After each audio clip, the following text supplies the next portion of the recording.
नमस्कार, मैं हूं लक्ष्मण सिंह राठौड़ और आप देख रहे हैं जयवर्धन न्यूज़। अभी हम खड़े हैं राजसमंद के गांधी सेवा सदन में।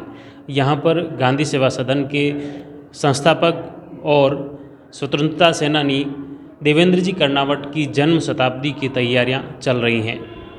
जन्म शताब्दी इस समारोह के तहत क्या क्या कार्यक्रम होने वाले हैं, 7 तारीख को जो आयोजन होने वाला है, इसको लेकर जानते हैं। हमारे साथ में हैं गांधी सेवा सदन के महेंद्र जी कर्नावट।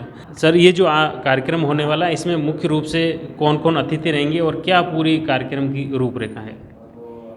स्वतंत्रता सेनानी अनुव्रत भारती और गांधी सेवा सदन के संस्थापक देवेंद्र कुमार जी कर्नावट के जन्म शताब्दी महोत्सव के अवसर पर 7 मई को जो पहला चरण आयोजित हो रहा है, उसमें भारत सरकार के शिक्षा सलाहकार डॉक्टर पी.सी. जैन, शिक्षाविद डॉक्टर सोहनलाल गांधी, शिक्षाविद और प्रकांड विद्वान डॉक्टर नरेंद्र शर्मा कुसुम और गांधी सेवा सदन के ही छात्र धर्म प्रेमानंद प्रमुख अतिथि के रूप में हमारे बीच में उपस्थित रहेंगे।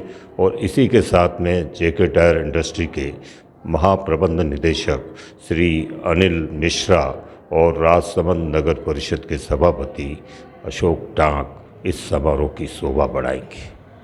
इस कार्यक्रम में मुख्य रूप से ये जन्म शताब्दी वर्ष के रूप में आप मना रहे हैं, तो इसमें क्या अलग अलग गतिविधियां होगी वर्ष पर? जन्म शताब्दी महोत्सव इस पूरे वर्ष भर तक चलेगा और इसके मुख्य रूप से 4 चरण आयोजित होंगे।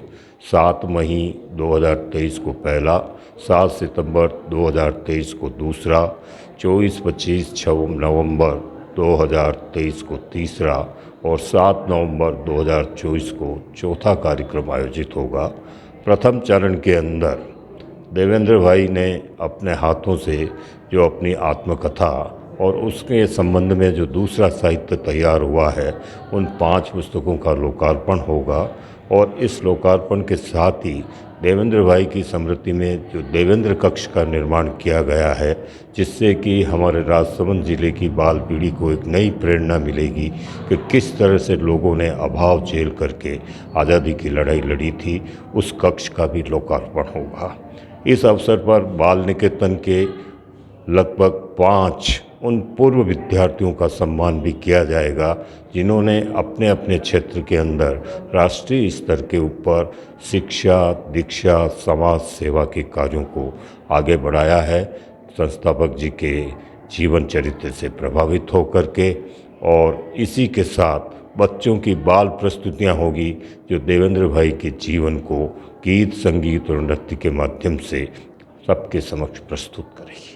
ये जो दर्शक दीर्घा के रूप में देवेंद्र कक्ष का जो निर्माण किया है, इसमें मुख्य रूप से क्या ऐसी चीज़ें हैं रखी गई हैं, क्या इसमें शामिल की गई हैं जो वास्तव में आज की नई पीढ़ी के लिए प्रेरणास्पद रहेगी? देवेंद्र भाई का जब जन्म हुआ था 1924 में, उस समय घर की आर्थिक स्थिति अच्छी नहीं थी और बहुत सामान्य घर था। उस सामान्य घर का जो टूटा फूटा स्वरूप है, उस स्वरूप को देवेंद्र भाई की जो खादी की वेशभूषा है, उस वेशभूषा को, और उन्होंने सन 1942 में जब अपना विवाह किया तो खादी के परिवेश में विवाह किया और शादी के 1 माह बाद ही वो जेल चले गए।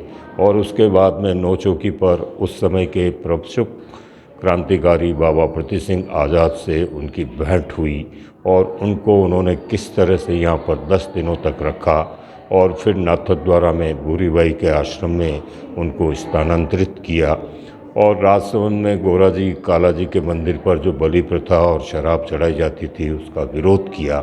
और सुप्रसिद्ध साहित्यकार जैनेन्द्र कुमार, यशपाल, कन्हैयालाल सेठिया, आचार्य तुलसी के जो पत्र हैं या उन्होंने जो पत्र लिखे हैं, उन पत्रों के अंदर, और उन्होंने अपने जीवन काल में सन 48 में जनपद साप्ताहिक, सन 55 में अनुव्रत पाक्षिक, उसके बाद चरित्र, संस्थान मासिक, अनुव्रत आंदोलन, जिन पत्रों का प्रकाशन किया, उन सब का प्रदर्शन इस देवेंद्र कक्ष में किया गया है।